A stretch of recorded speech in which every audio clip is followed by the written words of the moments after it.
Hello everyone, and welcome to my Days of Our Lives official. I hope everyone is having a wonderful day.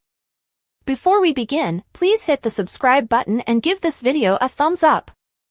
According to spoilers for Days of Our Lives, Joy Wesley and Alex Kyriakis have gotten along well. She recently told him about her one-night fling with Johnny DiMera, which was a major revelation. Despite Alex's shock and indignation, Joy attempted to clarify Johnny's attitude.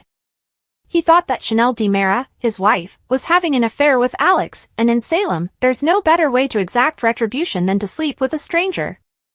Johnny and Joy are trying to keep their one-night stand a secret since, fortunately, Chanel and Alex weren't sleeping together and there was a major misunderstanding. Amid all of this, Johnny's wealthy and influential father, E.J. DiMera, is attempting to get Joy to leave the area since she not only raises the possibility that his son's adultery will be discovered, but also serves as a continual reminder of the horrible thing Johnny done.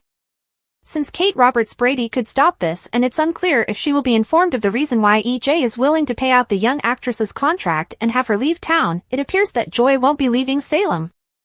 Since Joy and Johnny's brief affair ended a few weeks ago, people are speculating that an unplanned pregnancy may be imminent. Timelines aren't really a thing in soap operas, even if Joy ought to know by now whether she is pregnant or not. She can also miss the warning signs because she is so young and unmarried. Joy would probably retain the child, but how would she be able to conceal the fact that her child's real father is someone else? Would Alex be able to assist? Could the two pretend to be dating? Could the two develop affections for one another as they pretend to be parents? Joy obviously feels some interest. In addition, Stephanie Johnson has seen Joy and Alex's friendship and appears to find it romantic. Before Alex reassured her that they were only friends, her nose seemed a little out of alignment. However, what would happen if Joy and Alex had to pretend to be in love and have a kid together? Stephanie would undoubtedly flee to the hills and away from Alex as a result of this. Since everything points to her getting back together with Philip Kyriakis, is Joy's pregnancy announcement the catalyst that pushes Stephanie in the direction of her ex-fiancé? Fans are reminded by Days of Our Lives spoilers that love in Salem can grow quite difficult. Nevertheless, the entire plan will fail in their faces if Joy and Alex pretend to be dating in order to conceal the identity of her child's biological father. In Vancouver, Chad and Kat arrived to a dull motel room. When Chad and Mrs. DiMera checked in across the street, Chad hopes Clyde thinks they're the same people. When Kat finds out they will be sharing a room, she is shocked. "I don't trust you," snarls Chad. "I will not allow you to leave my sight." As Mr. and Mrs. DiMera, a dapper Gabby and a laid-back JJ go inside a fancy hotel. The bellhop gives Mr. DiMera a letter that was left for him before he departs. As Gabby reads that Clyde would deliver instructions in the morning, JJ looks for listening devices. With manicure tools between them and cucumbers over their eyes, Paulina, Lonnie, and Chanel unwind at home at the living room table. It will have to wait until the next time, but Lonnie wishes she and Eli could have had a double date with Chanel and Johnny before they depart tomorrow. Paulina believes it's best that way. Paulina tells her youngest, "Tell your sister what a jackass your husband has been." Chanel reluctantly tells Lonnie that she was wrongly accused of cheating by Johnny. Lonnie acknowledges that she once treated JJ in the same way. Paulina and Lonnie Chanel wear slices of cucumber over their eyes and tilt their heads back. With bottles of nail polish, they are seated around a table. EJ discovers Johnny working late on a scene with Chanel and Joy in the DiMera mansion. Since he persuaded Joy to leave Salem, EJ advises him not to put in too much effort. In this manner, Johnny won't have to deal with guilt while she's around. Johnny angrily orders his father to reverse it, but EJ maintains that this is the wisest course of action. Joy visits Alex at his apartment to inform him that she is leaving the show and returning to New York. Alex tells her that this is about Johnny and asks her to think again. She will be sued by Abe and Kate for breaching her contract, if for no other reason. She informs him that EJ is doing that on her behalf. Alex worries that her beloved career may end. It's a done deal, according to Joy. She needs Alex to avoid becoming involved because she has an appointment with EJ in 20 minutes to pick up her check.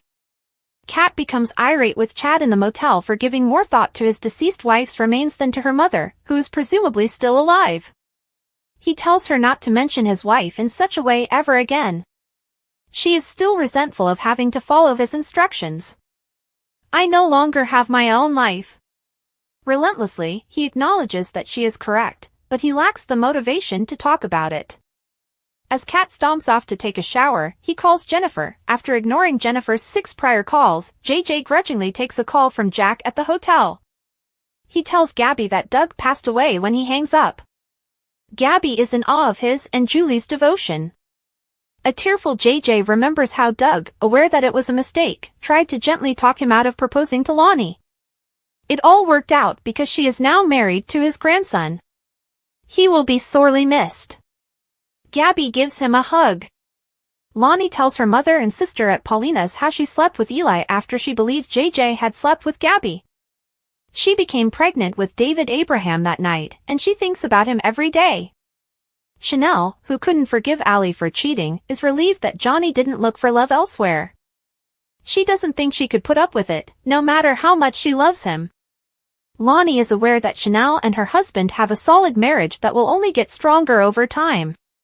Chad hangs up the phone gravely as Kat, dressed in a robe, exits the motel restroom. He recalls how wonderful he was with the children and informs her that Doug has passed away. Kat offers to help if she can and expresses her deep sorrow for his loss. He calls JJ and silences her. He regrets that they were unable to attend Doug's funeral. Although he is aware that Doug would prefer that they do this for Abigail, JJ is also. Clyde will contact him in the morning, he continues. Later, Kat grabs some goodies from the vending machine and sleeps on a pillow on the floor. Since he will be awake all night anyhow, Chad icily instructs her to take the bed. EJ persuades his son at the DiMera house that the only way to preserve his marriage is to send Joy away. Johnny acknowledges that Alex is aware of the additional loose end. EJ is concerned that Alex will utilize this knowledge to maintain his advantage. He wouldn't do it, according to Johnny. When JJ asks Gabby to take the bed in their hotel room, Gabby responds that there is more than enough space for them both. Uncomfortably, they crawl under the blankets and switch off the lights. Gabby curls up with her back to JJ while he looks at her. Lonnie crouches before David's tombstone and gazes affectionately up at the sky. Lonnie travels to the cemetery with Paulina after saying goodbye to Chanel. Lonnie notices that David Abraham's headstone already has flowers on it. Paulina acknowledges that she placed them there because she only goes there once every couple weeks. On her knees, Lonnie expresses her love and longing for her kid. EJ hands Joy a check outside the pub and instructs her to gather her belongings and go. In order to confront Johnny regarding Joy, Alex visits the DiMera estate. This is none of his business, Johnny informs him. So, before you ruin everything, why don't you butt out? Chanel shows up. What on earth is happening in here?